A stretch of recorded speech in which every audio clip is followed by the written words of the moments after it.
السلام عليكم وأهلا بيكم في بودكاست على خطى الحبيب، في رحلة جديدة نمشي فيها سوا على خطى النبي صلى الله عليه وسلم، نتعلم من سيرته ونغرس في قلوبنا معاني الرحمة واللين وحب الخير. كل حلقة فيها موقف، فيها معنى، فيها خطوة نمشيها على خطى الحبيب. في كل يوم بنتكلم، بنقول كلام كتير قوي، بس قليل لما بنفكر الكلمة دي هتبني ولا تهدم. الكلمة الطيبة مش بس صوت بيطلع من اللسان، هي طاقة بتدخل القلب، تداوي وتغير وتصلح. كلمة واحدة ممكن ترفع إنسان في السماء، وكلمة تانية ممكن تكسره وتخليه يفقد الأمل. يمكن تقول عادي دي كلمة، لكن عند ربنا الكلمة ميزانها تقيل جدا. النهاردة على خطى الحبيب هنتكلم عن الكلمة الطيبة اللي النبي صلى الله عليه وسلم قال عنها إنها صدقة، وهنشوف إزاي الكلمة ممكن تكون طريقك للجنة أو سبب في وجع غيرك. في يوم من الأيام كان في شاب كان دايما عصبي، كلامه دايما بيجرح حتى مع أقرب الناس ليه. وفي يوم قال لأخته الصغيرة كلمة وجعتها جدا. طبعا هي دخلت أوضتها وقعدت تعيط، بس هو مهتمش. لكن بعد يومين هو وقع في مشكلة كبيرة جدا، وكان محتاج كلمة تدعمه ومحتاج حد يطبطب عليه. ولما عيط أخته راحت له وقالت له أنا بدعيلك وإن شاء الله ربنا هيقف جنبك. ساعتها بس فهم إن الكلمة الطيبة ممكن تشفي قلب موجوع، وإن الكلمة السيئة ممكن تسيب جرح عمره ما يخف. ومن يومها اتغير كلامه، بقى يفكر قبل ما يتكلم ويختار كلماته زي ما بيختار أغلى الهدايا. وطبعا ربنا سبحانه وتعالى في كتابه الكريم قال لنا بسم الله الرحمن الرحيم: ألم ترى كيف ضرب الله مثلا كلمة طيبة كشجرة طيبة أصلها ثابت وفرعها في السماء. تأملوا كده الجمال ده. الكلمة الطيبة زي شجرة جذورها ثابتة في القلب وفروعها توصل للسماء، دعاء وحب وخير.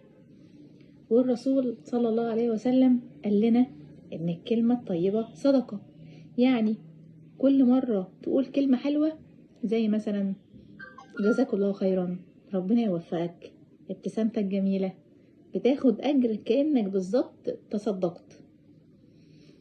الكلمة الطيبة مش بس نقولها لما نبقى مبسوطين، دي أسلوب حياة، يعني ممكن تمارسه كل يوم في مواقف بسيطة جدا. زي مثلا لما ترجع البيت ما تبدأش ان انت تقعد تشتكي، ابدأ بابتسامة وكلمة حلوة، زي مثلا تعبت النهاردة ربنا يبارك فيكم.